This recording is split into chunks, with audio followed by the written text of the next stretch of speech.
আগ্রা উত্তরপ্রদেশের যমুনা নদীর তীরে অবস্থিত ভারতের একটি ঐতিহাসিক শহর, যা প্রধানত মুঘল স্থাপত্যের নিদর্শন এবং তাজমহলের জন্য বিশ্ববিখ্যাত। কিন্তু এটি কোথায় অবস্থিত? এর ইতিহাস কি? এই স্থানে কয়টি ইউনেস্কো ওয়ার্ল্ড হেরিটেজ সাইট রয়েছে? এখানে কয়টি গোপন কক্ষ আছে? আগ্রার অন্য নাম কি? কোন কোন ঐতিহাসিক নিদর্শন রয়েছে এখানে? এগুলোই থাকছে আজকের ভোরের আলো। ১৬শ শতাব্দীতে সিকান্দার লোদি আধুনিক আগ্রা প্রতিষ্ঠা করেন এবং পরে এটি মুঘল সাম্রাজ্যের রাজধানী হয়। এখানে তাজমহল, আগ্রা ফোর্ট, ফতেহপুর সিকরি সহ বেশ কিছু ইউনেস্কো ওয়ার্ল্ড হেরিটেজ সাইট রয়েছে। উত্তরপ্রদেশের পশ্চিমাঞ্চলে নতুন দিল্লি থেকে প্রায় ২৩০ কিলোমিটার দূরে যমুনা নদীর তীরে অবস্থিত এই স্থানটি ১৬শ শতাব্দীতে সিকান্দার লোদি আধুনিক আগ্রা প্রতিষ্ঠা করেন। সম্রাট আকবর ১৫৬৬ সালে এটিকে মুঘল সাম্রাজ্যের রাজধানী বানান। সম্রাট শাহজাহান নির্মিত বিশ্বের সপ্তম আশ্চর্য অন্যতম। ফতেহপুর সিকরি হল সম্রাট আকবর কর্তৃক নির্মিত একটি পরিত্যক্ত শহর। ইতমাদউল্লার সমাধি একে প্রায়শই বেবি তাজ বলা হয়। আগ্রা চামড়ার পণ্য, হস্তশিল্প, কার্পেট এবং সুতি টেক্সটাইল শিল্পের জন্য পরিচিত। এছাড়াও এটি একটি প্রমুখ পর্যটন কেন্দ্র। প্রায় ১৬.৫ লক্ষের বেশি মানুষ এখানে বসবাস করেন।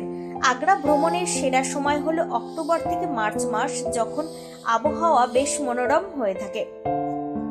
এটি রেল এবং সড়কপথে দিল্লি ও ভারতের অন্যান্য শহরের সাথে ভালোভাবে যুক্ত। আগ্রা তাজমহলের জন্য বিখ্যাত হলেও এই শহরে বেশ কিছু অজানা ও ঐতিহাসিক তথ্য রয়েছে। এখানে ৩টি ইউনেস্কো ওয়ার্ল্ড হেরিটেজ সাইট তথা তাজমহল, আগ্রা ফোর্ট, ফতেহপুর সিকরি রয়েছে। পৌরাণিক কাহিনী অনুযায়ী মহাভারতে আগ্রাকে আগ্রাবন বা স্বর্গ বলা হয়। ২য় শতাব্দীর ভূগোলবিদ আগ্রার আধুনিক নাম উল্লেখ করেছিলেন। তাজমহলের নিচে গোপন কক্ষ। তাজমহলের যমুনা নদীর দিকের দেওয়ালে প্রায় ২২টি ছোট কক্ষ রয়েছে, যা সাধারণ দর্শনার্থীদের জন্য বন্ধ থাকে। কথিত আছে শাহজাহান এই কক্ষগুলোতে তার প্রিয়জনদের সমাধি বা গুপ্তধন লুকিয়ে রেখেছিলেন। শাহজাহানের কারাগার। আগ্রা ফোর্টের মুসাম্মান বুর্জ নামক জায়গা থেকে শাহজাহান তার শেষ দিনগুলোতে যমুনার ওপর তাজমহল দেখতেন। এটি ফোর্টের ভেতরের একটি সুন্দর কিন্তু বিষাদময় স্থান। আগ্রা ফোর্টের অজানা সুড়ঙ্গ। আগ্রা ফোর্টে বেশ কিছু গোপন সুড়ঙ্গ রয়েছে, যা যমুনা নদী এবং এমনকি দিল্লির লালকেল্লা পর্যন্ত বিস্তৃত ছিল বলে ধারণা করা হয়, যদিও এখন এগুলো বন্ধ। বেবি তাজের আসল নাম।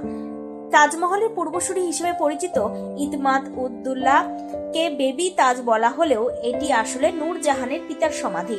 এর স্থাপত্য তাজমহলের চেয়েও জটিল ও সূক্ষ্ম কারুকাজ সমৃদ্ধ। মেহতাব বাগ ও কৃত্রিম তাজমহল। যমুনা নদীর ওপারে মেহতাব বাগ থেকে সূর্যোদয় ও সূর্যাস্তের সময় তাজমহলের দৃশ্য অসামান্য। অনেকে মনে করেন শাহজাহান এখানে নিজের জন্য একটি কালো তাজমহল বানাতে চেয়েছিলেন, যার প্রমাণ হিসেবে এখানে কিছু কালো মার্বেল পাথর পাওয়া যায়। আগ্রার অন্য নাম সিকান্দার লোদি ১৬শ শতাব্দীতে আধুনিক আগ্রা প্রতিষ্ঠা করেন, কিন্তু তার আগেও এই শহরের অস্তিত্ব ছিল। রোজ ভোর ৫:৩০ এমন নিত্য নতুন ভিডিও পেতে ও তথ্য জানতে আমাদের টাইমস 14 বাংলার ফেসবুক পেজকে লাইক ও ফলো করে রাখুন। সেই সঙ্গে আমাদের ইউটিউব চ্যানেলকে সাবস্ক্রাইব করতে ভুলবেন না।